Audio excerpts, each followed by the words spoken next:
Bienvenidos a nuestra entrevista sobre Arduino Uno.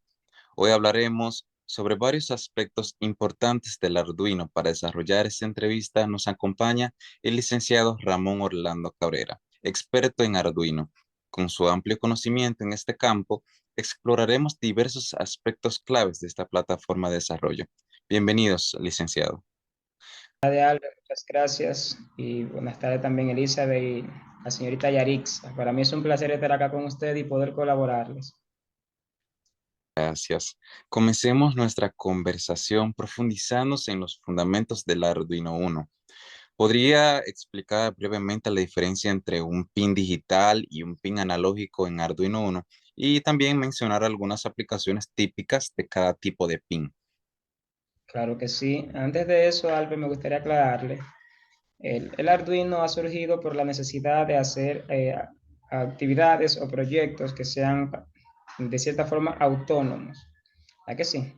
Entonces, partiendo de ahí, como su nombre lo indica, el Arduino Uno, los pines digitales pueden actuar como entradas o salidas digitales, lo que significa que pueden estar en alto, o sea, pueden estar encendidos cuando tienen voltaje y en bajo cuando no circula ningún tipo de voltaje. Además que dichos pines se utilizan para enviar o recibir señales digitales. Por otro lado, los pines analógicos son entradas analógicas que pueden medir voltajes entre 0 y 5.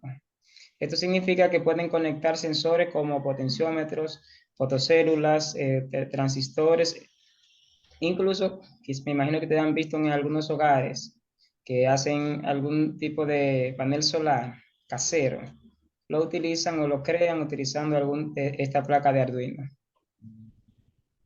De igual forma también, Albert, una de las principales características o principales diferencias que tienen los mismos es que solo pueden tener dos estados, uno de dos, o estar encendido o estar apagado. Esto se hace por lo general en cualquier dispositivo electrónico por el cual debe circular electricidad.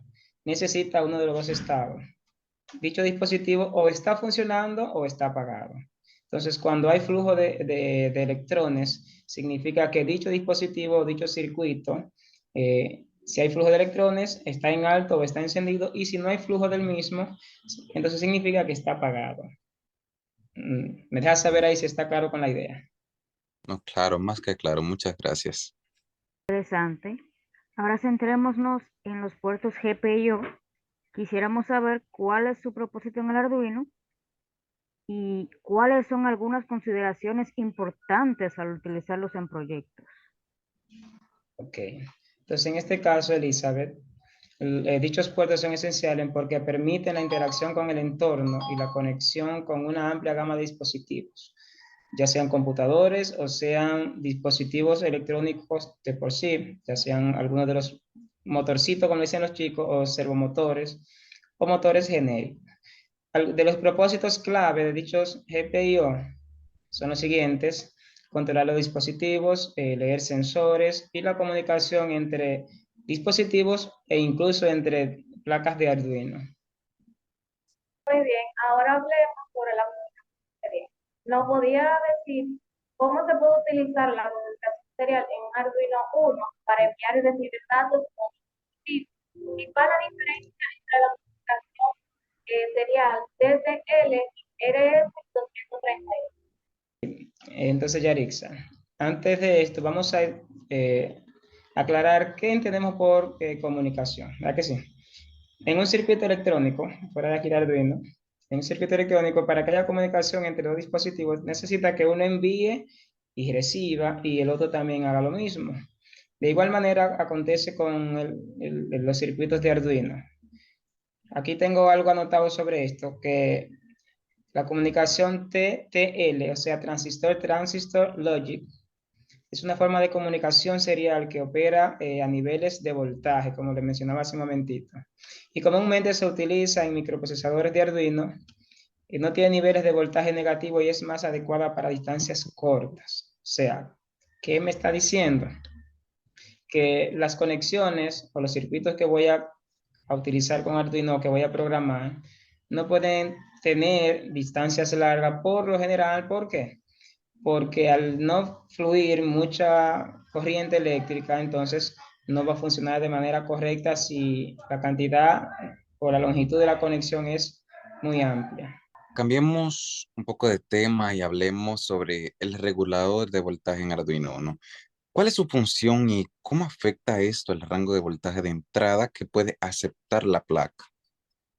Ok. Imaginemos algo. Ustedes han tenido un Arduino en su mano, la plaquita de Arduino. Por lo general, la placa de Arduino es una plaquita pequeña. Aclararle que existen otras placas muy parecidas, como la Raspberry Pi en sus distintas versiones. Entonces, dicho dispositivo, al ser muy pequeño, también viene con una cantidad de voltaje que se le puede aplicar de manera específica. Es muy parecido a un computador. Por ejemplo, Albert, tú no puedes conectar una fuente de alto amperaje a una computadora que solamente resista 12 voltios, ¿verdad que sí? ¿Por qué tu que no se puede conectar? Mm, Porque el voltaje sería demasiado alto y podría quemar algún circuito. Exactamente. Entonces, por lo general, en el Arduino Uno, la cantidad de voltaje que se le puede aplicar son 5 voltios. Y esto permite que el microprocesador y entre otros componentes puedan funcionar de manera correcta. ¿Entiende la idea? Sí, pero en dado caso, ¿qué pasaría si se le aplicara un voltaje mayor al que pueda recibir? Por lo general, si el voltaje es muy bajo, no va a funcionar de manera correcta. Y si es muy alto, tiende a quemarse. También nos gustaría saber cuál es la función del microcontrolador en el Arduino y cómo éste se relaciona con el funcionamiento general del dispositivo. Fíjense, ustedes están claros en lo que es el microprocesador, ¿verdad que sí? ¿Saben lo que es el procesador? Ustedes saben que todo dispositivo digital necesita un cerebro para que pueda funcionar. Y la utilidad o el uso del mismo en el Arduino es eso, poder ejecutar las instrucciones que codificamos dentro de dicha placa. Si bien es cierto que la placa de Arduino es muy pequeña, vaya la redundancia, el procesador también es pequeñito. ¿Para qué? Para que pueda darle las instrucciones que codificamos y que pueda funcionar de manera correcta.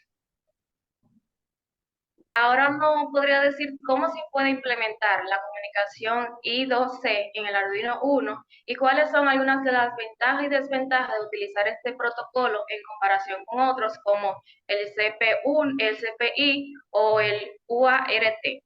Yarix, mira, para implementar la comunicación I2C o circuito interintegrado, se pueden seguir varios pasos. Por lo general, cuando uno busca este tipo de definiciones, le aparece el código que uno puede utilizar.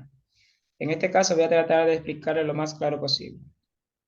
La conexión para el circuito interintegrado conecta los dispositivos de manera que se puedan comunicar entre sí y que lo mismo puedan tanto enviar como recibir dicha información y que cada paquete de información enviado en forma de electrones sea única para que el receptor pueda identificarlo. Igualmente, cuando el receptor pasa a su forma activa de transmisor, el primero pueda interpretar la información que le manda. Y de igual forma, el código de Arduino Uno se debe iniciar la comunicación utilizando la función que ustedes quizás conocen ya codificándolo, y luego deben de configurarlo de manera adecuada para que dicha conexión o dicha comunicación pueda efectuarse en ambas vías. También me gustaría, Yarixa, mencionarte algunas ventajas del uso del I2C. Por ejemplo, tú necesitas utilizar menos cables, tiene direcciones múltiples, me refiero a que se comunican de aquí para allá y viceversa, además que admite velocidades de datos variables. De las desventajas que posee, tiene una velocidad limitada, tiene una distancia limitada también y también que es más susceptible al ruido. ¿Qué le llamamos ruido? En este caso, aunque no lo crean, los circuitos eléctricos también son propensos a ruido. Entonces, ¿qué hace el ruido? Cuando hay ruido, se supone que eso le indica que su circuito no va a funcionar de manera correcta. Quizá más adelante ustedes van a hacer algunos proyectos con Arduino, y uno de los proyectos que tiende a dar más problemas es una especie de carro autónomo que sigue una especie de luz. Por lo general, ese tipo de proyecto es muy propenso al ruido Y si hay ruido digital o ruido electrónico, en ese caso, dicho proyecto no va a seguir de manera correcta la luz. Que ahora yo tengo otra pregunta. ¿Y qué es el bootloader en el Arduino Uno y cuál es su papel en la programación del microcontrolador? Ok. ¿Ustedes han dado alguna asignatura de programación? ¿O han buscado algo sobre programación? Vamos a ver, levanten la manito. ¿Quién ha hecho algo sobre programación? Hemos dado programación uno por ahora. Exactamente. Entonces, ustedes saben que para programar necesitan una plataforma, ¿verdad? Que sí, en la cual puedan colocar el código. Sí, Entonces, háganse de cuenta que dicha plataforma o una plataforma similar necesita el Arduino para que se le pueda poner el código. A eso se le llama bootloader. O sea, ese programita que cuando yo conecto mi Arduino al computador me permite codificarle. ¿Por qué? Cuando ustedes adquieren una placa de Arduino, no importa la versión, dicha placa viene en blanco y nosotros somos los encargados de poner el código. ¿Me entienden? La función principal del bootloader es permitir la programación del microcontrolador a través de la interfaz USB que viene integrada en nuestra placa de Arduino. Interesante. Finalmente, hablemos sobre las interrupciones externas en el Arduino. ¿Cómo se puede utilizar las interrupciones externas en el Arduino Uno para detectar eventos o cambios en los pines de entrada? ¿Y cuál es la diferencia entre un interruptor de nivel bajo y una de flanco de subida? Yarixa, mira, la principal diferencia o la diferencia fundamental entre las interrupciones internas está en lo siguiente. Mira, aquí le anoté algo sobre eso que quería explicarle. La diferencia fundamental entre una interrupción de nivel bajo y una de y una de flanco radica en cuanto se activa la interrupción en relación con el nivel de voltaje del pin de entrada. Por ejemplo, las interrupciones de nivel bajo se activan cuando el voltaje del pin de entrada está en el nivel bajo, como así lo indica. Sin embargo, la interrupción de flanco de subida se van a activar cuando suba dicho pin de voltaje o dicho voltaje.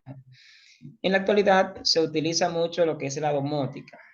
Entonces, ¿qué es la domótica? Antes de eso, la domótica son equipos del hogar autónomos, ¿verdad que sí? Que utilizan este tipo de circuitos para poder funcionar de manera correcta.